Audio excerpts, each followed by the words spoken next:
It made me realize how strange it is that someone that you could know so closely at one point in your life no longer has access to the version of yourself right now.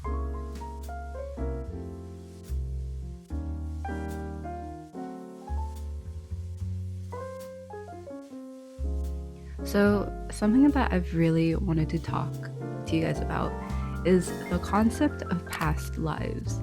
And I'm not really talking about, not really in the sense of like spirituality, but rather I was reflecting on my own life and how I've developed as a person, and I feel so different from how I was as a little kid, as a teenager, as a young adult. I mean, I'm still a young adult right now, but even in my young adulthood, I've became so many different people, and it feels like I've lived so many different lives that are so different from each other. There is so much that we can unpack there.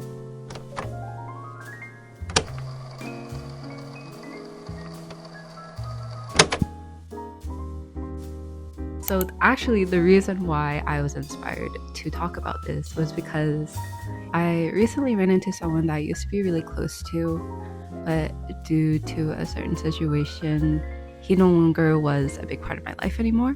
But yeah, it's been a while since I've seen him. I think it's been about like a month. Something struck me when I did see him, and I realized that he was very much in the same position in his life.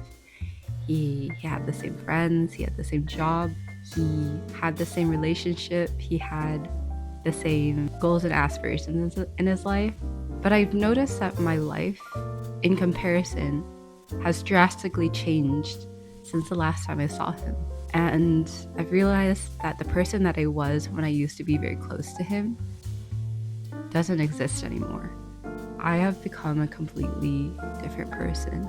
It's a really fascinating thing when you recognize how environments and people can bring back memories and habits of yourself that you used to hold. And it was strange because I felt like my life moved so rapidly, it had changed so quickly, and yet time stood still for him.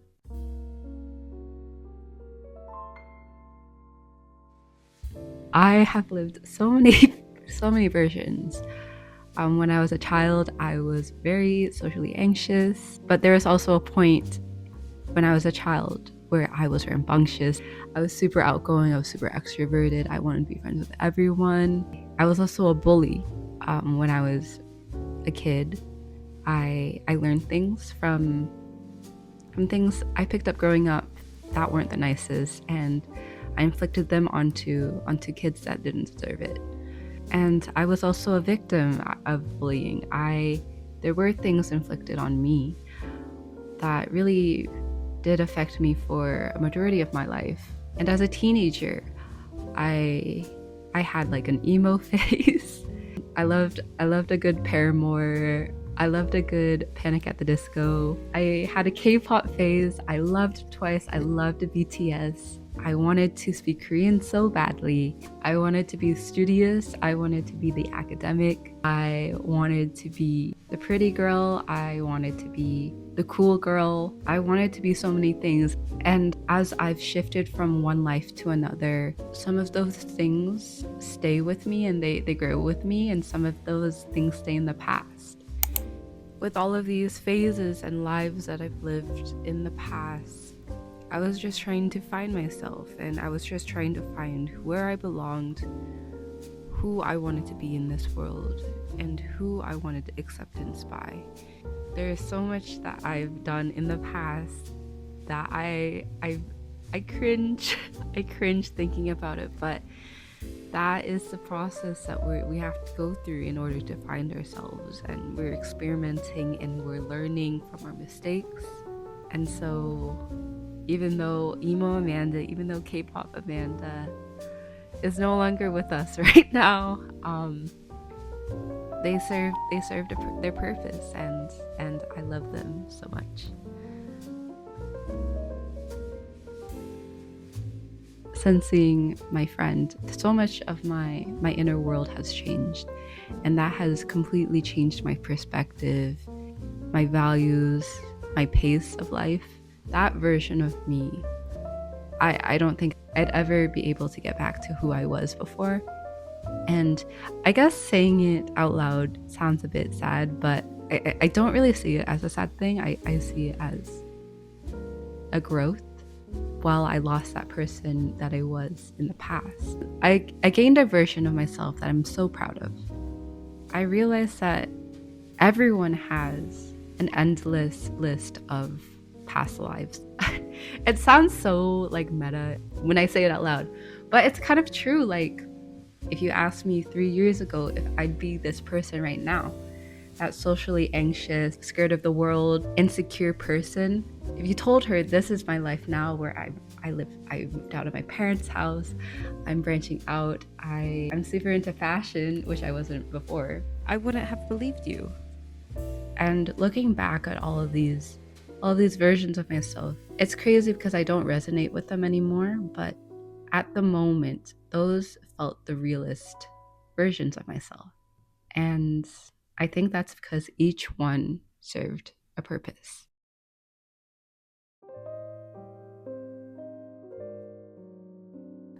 I came across a photo of people I used to be really close with. They were all together, laughing, and at first my heart sank because these people, they hurt me. They just reminded me of the pain they inflicted, and also how I wasn't a part of that world anymore. But the longer I looked at it, the more I felt like I was looking at a past life that I used to be involved in. Hi. So for some context, I met these people when I just moved to a new city, and so I was pretty isolated. I didn't know a lot of people, and so I just wanted to make friends and find a community. At the time, I remember how badly I wanted to be a part of that friend group. I thought they looked so cool. They felt like they had a certain closeness that I've always craved. Do you know those like coming of age movies where there's like a group of 5 or 6 friends, like Stranger Things or like the Goonies, that are super close to each other and they would have each other's backs no matter what?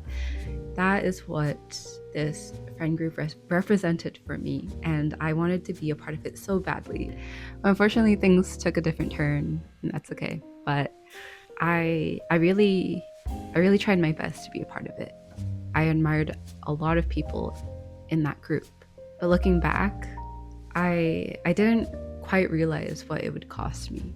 There were things that I ignored about myself and how I felt around them.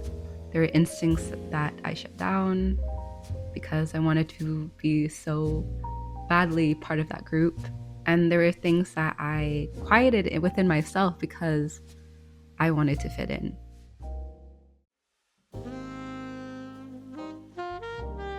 I guess I've noticed it, but I never actually really thought of the concept of outgrowing people until this most recent friendship breakup happened to me. It wasn't my choice because I wasn't the one who broke it off, but through the pain and the grief and the ugly, I came out and I've realized that I've outgrown these people now. I no longer need them in my life. I no longer want them in my life because they no longer align with my values and my purpose. They no longer align with me as a person. I realized that you can love people and still have no place for them in your present life.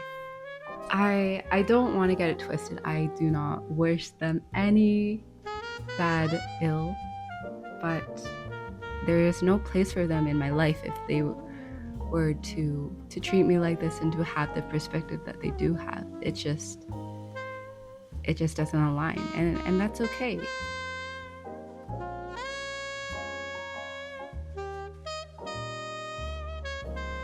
There are so many people in my life who've only met that one version of me, and that's the version that they carry throughout their entire lives until we meet again. And so there's probably like someone out there, probably like one of my classmates, who has a version of me in their head that's like oh, emo Amanda. Like, and that's like the perception that I have for them. That's the idea that they carry with them because they haven't met the version of me that exists right now. And it's just so funny for me to acknowledge that. Like, even with my previous friend group, I had a certain role in that group that I was known for. And because I'm no longer in that group anymore, I don't really associate with that identity anymore. And yet, even though I've left, even though all of these things, they probably still have that perception of me as that person in that group. They've chosen not to continue to be with me after I've outgrown that role.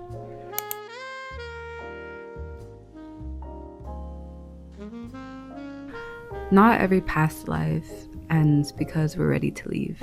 Sometimes we're left behind before we understand why.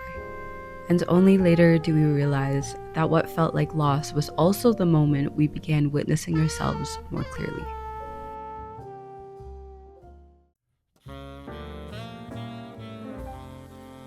Looking back on all of my past lives, I recognize that there is so much of myself that relied on other people for that validation of my value and how liked I was. I really used that as a validation for how good of a person I was, how much value I held. And at the time I was so deeply insecure. I did not feel any safety at all within myself. I craved so much connection that I would betray my own beliefs and values to secure acceptance from people. And I acknowledged that it was all out of survival for me. I just grew up with a lot of self-doubt and self-hatred of myself, which is so sad to admit, but it is the truth. And so that's why I was looking so much for the external to validate my worth, because my internal was my biggest bully. I do want to assure you that I've worked it to a place where I am no longer that bully to myself. I feel like I am one of my, if not my biggest supporter. In saying that, I don't resent my past lives at all. I just feel grateful that they could carry me until I could carry myself.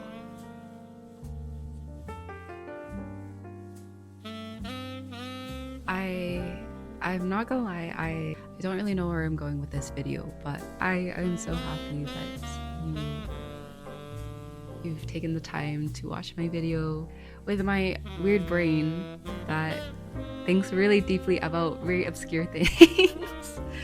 But yeah, I'll see you next time. All right, bye. Video vlog out. All right.